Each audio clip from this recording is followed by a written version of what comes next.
Welcome back दोस्तों, स्वागत है आप सभी का एक और नए वीडियो के अंदर। आज अपने पास है मेटल कटिंग डिश जो कि अलग अलग टाइप की है। तो ये वीडियो के अंदर अपन देखेंगे कि कौन सी metal cutting disc angle grinder के लिए सही है, सिंगल नेट वाली या डबल नेट वाली, और एंगल ग्राइंडर के अंदर गार्ड किस तरह से लगाना है, और 801 मॉडल और GWS 600 मॉडल के अंदर क्या डिफरेंस होता है। तो ये वीडियो में यही देखने वाले हैं। देखो, दोनों ही मशीन 11,000 RPM में, एक हमारे पास था टॉर्पेडो और ये वाला है बॉस का। तो दोस्तों वीडियो अंत तक देखना, तो आपको पता चल जाएगी कि कौन सी डिश आपके ग्राइंडर के लिए सही रहेगी।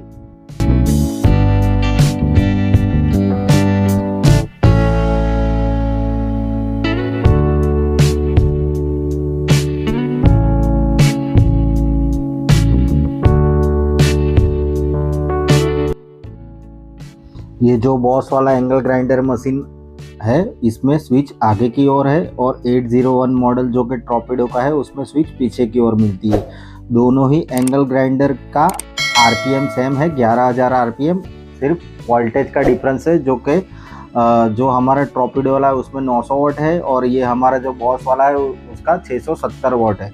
देखो, ये है डिस्क ग्राइंडर की जो डिस्क लगती है उसका गार्ड इस तरह से हमें लगाना है। ये है उसका सही तरीका, क्योंकि क्या होता है कि डिस्क अगर टूट भी जाती है, ब्रेक होती है, तो वो उछल के या टूट के आपकी ओर आएगी।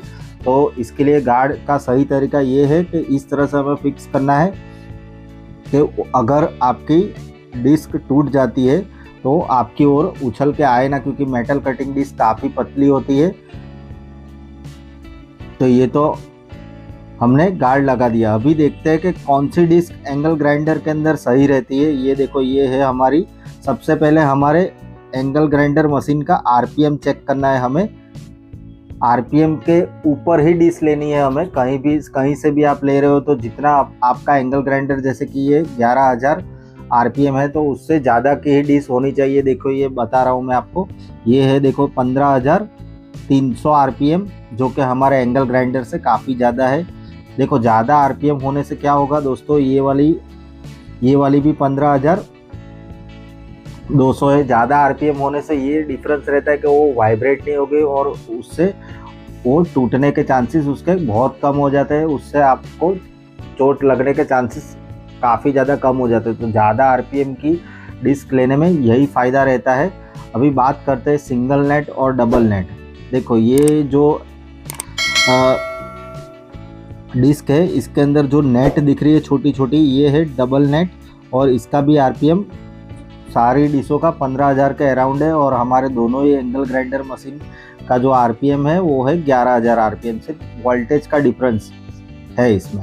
अभी अपन देखते हैं कि इसके अंदर देखो, ये यहाँ पे इसका भी वोल्टेज दिखा दिया था मैंने आगे। दोनों ही एंगल ग्राइंडर का RPM सेम है।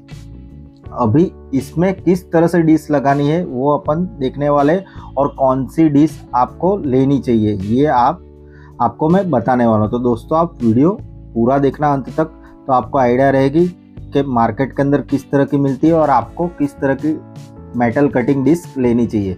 सबसे पहले उसको लगाने का सही तरीका बता रहा हूँ। देखो, ये इस तरह से आप लगाओगे तो ये है उसका गलत तरीका, क्योंकि इसमें क्या होता है, देखो आगे की ओर जो मेटल का जो डिश रहता है ये उल्टी डिश हो जाती है, तो ये इससे टूटने के चांसेस बढ़ जाते हैं। देखो, ये हमारे जो एंगल ग्राइंडर का जो स्पिंडल होता है उसमें इस तरह की गैप है, तो वो गैप फिल करने के लिए इसको उल्टा लगाना है इस तरह से। तो ये एकदम फिक्स हो गई। अभी ये जो हमारा लिखा हुआ भाग रहता है कटिंग डिस्क का, ये वाली, तो वो भाग जाएगा नीचे की ओर। तो ये है उसका सही तरीका। और पीछे की तरफ हमें उसका स्विच दबा के, या फिर आप चाबी से भी उसको टाइट कर सकते हो। देखो, ये यहाँ पे जो प्रिंट वाला जो पोर्शन है वो पीछे की ओर चला गया है।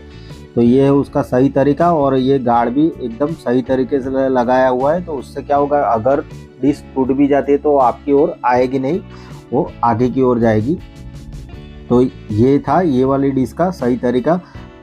सभी डिस्क को इसी तरह से लगाने, जो मेटल का भाग रहता है डिस्क में, देखो ये वाला, तो इसको इसी तरह से लगानी है। तो ये है, उससे क्या होगा, वो उसका डायरेक्शन सही हो जाता है, तो ज़्यादा लॉन्ग आप काम कर पाओगे। ज़्यादा टाइम तक वो डिश चलेगी। उल्टी लगाओगे तो वो जल्दी घिस भी सकती है और टूट भी सकती है।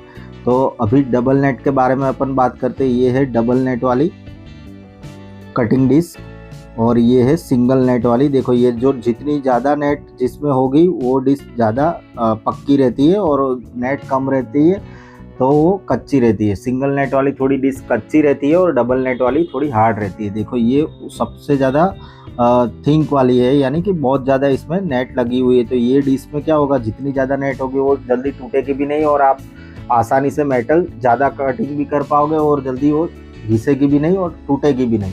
तो उससे चोट लगने के चांसेस काफ़ी ज़्यादा कम हो जाते हैं। तो आप अगर डिस्क लेते हो तो डबल नेट वाली देख लो, या तो फिर आपको पहले एक ही चीज़ देखना है, पहले आरपीएम देखना है, फिर उसके बाद देखना है उसका नेट कि वो सिंगल नेट है या डबल नेट है। मार्केट के अंदर बहुत सारी कटिंग डिस्क मिलती है जो कि सस्ती भी रहती है।